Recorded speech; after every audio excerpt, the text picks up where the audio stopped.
नमस्कार दोस्तों, तो एक बार फिर से स्वागत है आपका हमारे एक और नई वीडियो में। आज हम प्रॉफिट लॉस के बेसिक से शुरुआत करने वाले हैं। यहाँ देखिए, जो सीपी होता है वो होता है कॉस्ट प्राइस यानी कि क्रय मूल्य, और जो एसपी होता है वो होता है सेलिंग प्राइस यानी कि विक्रय मूल्य। फॉर एग्जांपल, 20 रुपये की अगर चीज़ खरीद कर 25 रुपये में बेच दे तो हमें 5 रुपये का प्रॉफिट होगा, यानी कि पाँच पाँच रुपये का लाभ होगा। और अगर 20 रुपये की चीज़ खरीद कर उसे 15 रुपये में बेच दे तो हमें 5 रुपये का लॉस हो जाएगा। अब हम फॉर्मूला की बात कर लेते हैं। देखिए, यहाँ पर 4 फॉर्मूले दिए गए हैं।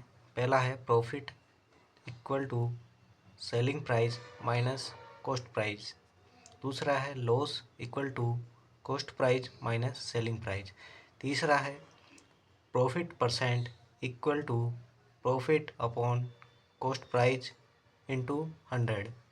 चौथा है loss percent equal to loss upon cost price into 100। तो ये 4 बेसिक फॉर्मूले हैं लाभ और हानि के क्वेश्चन को सोल्व करने के लिए। आइए अब हम एक क्वेश्चन को सोल्व करते हैं। तो यहाँ पहला टाइप का क्वेश्चन दिया गया है, वो इस प्रकार से बनेगा कि जब वस्तु का क्रय मूल्य तथा विक्रय मूल्य दिया गया हो और लाभ और हानि प्रतिशत पूछे। यानी हमें कॉस्ट प्राइस और सेलिंग प्राइस दोनों दिए गए होंगे और लॉस या प्रॉफिट परसेंट पूछा जाएगा।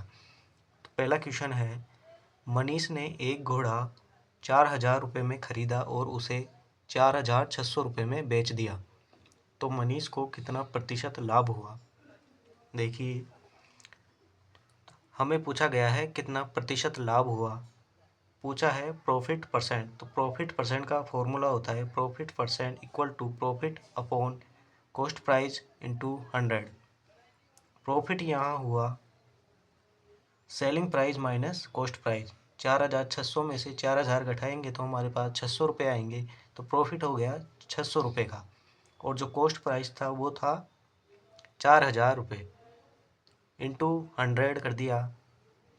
इक्वेशन को सोल्व करने पर हमारे पास 15% प्रॉफिट आ गया। तो ये पहला टाइप का क्वेश्चन बिल्कुल बेसिक टाइप का क्वेश्चन था।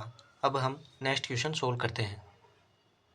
यहाँ देखिए, दूसरा टाइप का क्वेश्चन इस प्रकार से बनेगा कि जब वस्तु का क्रय मूल्य या विक्रय मूल्य दोनों में से एक दिया गया हो तथा लाभ या हानि प्रतिशत में से एक दिया गया हो, तो तब विक्रय मूल्य या क्रय मूल्य पूछे। तो जैसे क्वेश्चन दिया गया है, रमन ने एक कुर्सी 400 रुपये में खरीद कर 25% लाभ पर उसे बेच दिया, तो विक्रय मूल्य ज्ञात करो।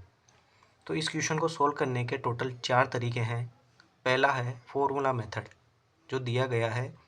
फॉर्मूला होता है selling price equal to cost price bracket 100 plus या माइनस प्रॉफिट या लॉस परसेंट अपॉन 100। अब ये प्लस या माइनस क्यों आया? अगर हमें प्रॉफिट होगा तो प्लस का चिन्ह आएगा, अगर माइनस होगा या लॉस होगा तो माइनस का चिन्ह आएगा। तो यहाँ हमें 25% लाभ हुआ है। इक्वेशन में फॉर्मूले में सभी की वैल्यू रख देने पर देखिए, selling price equal to cost price हमें दिया गया है 400 रुपये, जो आ गया 100। प्रॉफिट हुआ है तो प्लस कितना हुआ है 25% का, तो 25 अपॉन 100। सोल्व किया, 400 गुणा 125 अपॉन 100 बराबर 500। तो विक्रय मूल्य हमारे पास आ गया 500 रुपये। इसी का दूसरा मेथड है, वो होगा कि हम कॉस्ट प्राइस को 100 मान लें।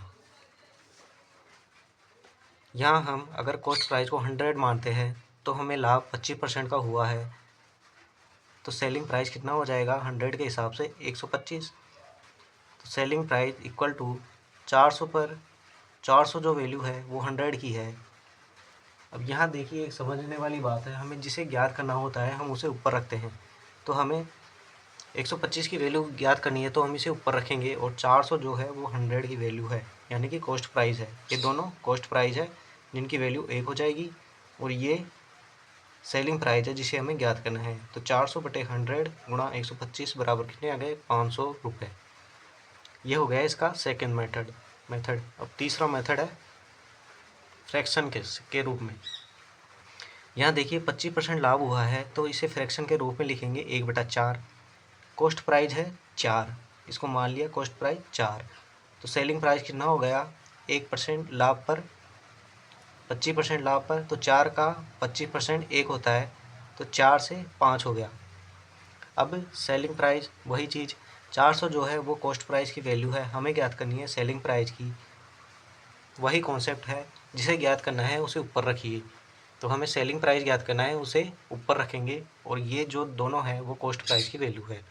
इक्वेशन को सोल्व करने पर 404 से 100 बार कट गया, 5 से गुणा करने पर 500 आंसर आ गया।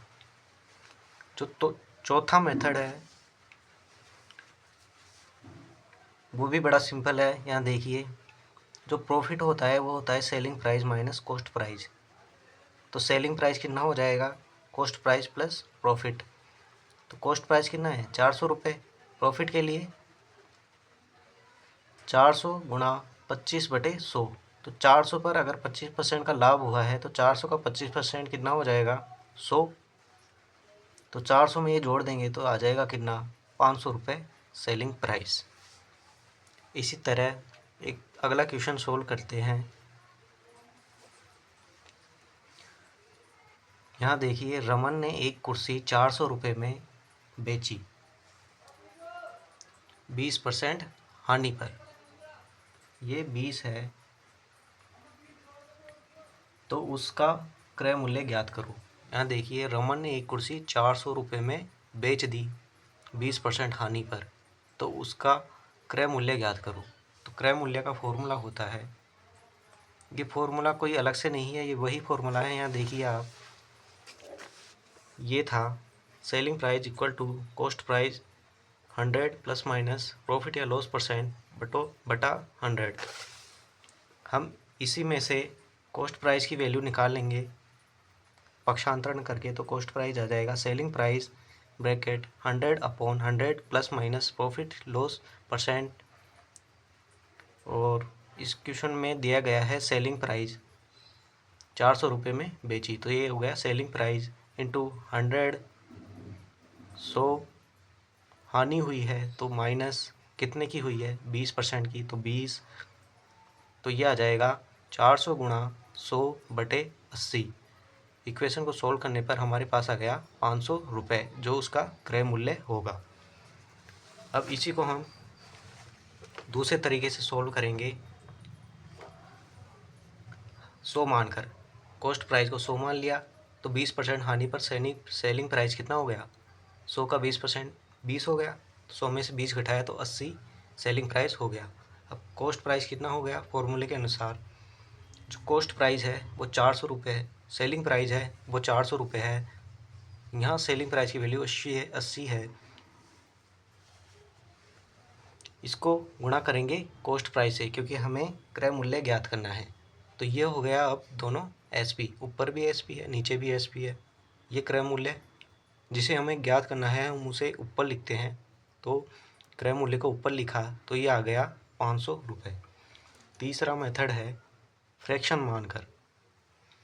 20% हानि हुई है तो 20% का फ्रैक्शन कितना हो गया? 1/5। तो कॉस्ट प्राइस कितना है? 5। 5 से सेलिंग प्राइस कितना हो गया? 4, 20% कम होकर।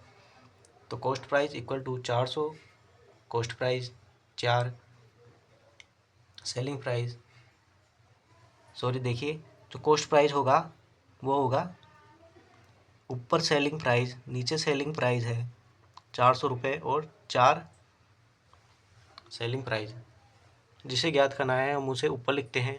तो हमें कॉस्ट प्राइस ज्ञात करना है, हम उसे ऊपर लिखेंगे 5, तो बराबर कितना आ गया? 500 रुपये। अब देखिए जो चौथा मेथड है वो इस प्रकार है। हमें लॉस हुआ है तो लॉस का फॉर्मूला होता है cost price minus selling price, यानी कि क्रय मूल्य माइनस विक्रय मूल्य। हम इसमें से कॉस्ट प्राइस कैसे निकालेंगे? Cost price equal to selling price plus loss. तो सेलिंग प्राइस कितना है? 400 रुपये प्लस 400 का 20%, यहाँ देखिए 400 तो सेलिंग प्राइस है। अब 400 का 20% कितना हुआ, ये हो गया 400 प्लस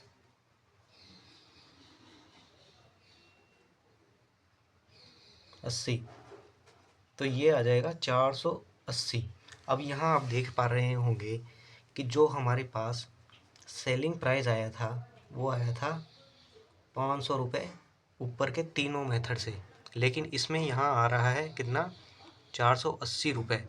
तो आपको ये अंदाज़ा लग गया होगा कि ये जो चौथा मेथड है वो केवल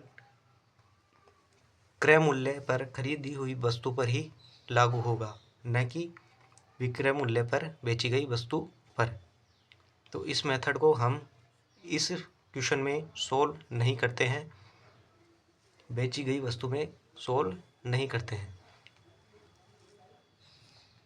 दोस्तों मैं उम्मीद करता हूँ कि आज का सेशन आपको समझ में आ गया होगा। हमने बात करी आज के सेशन में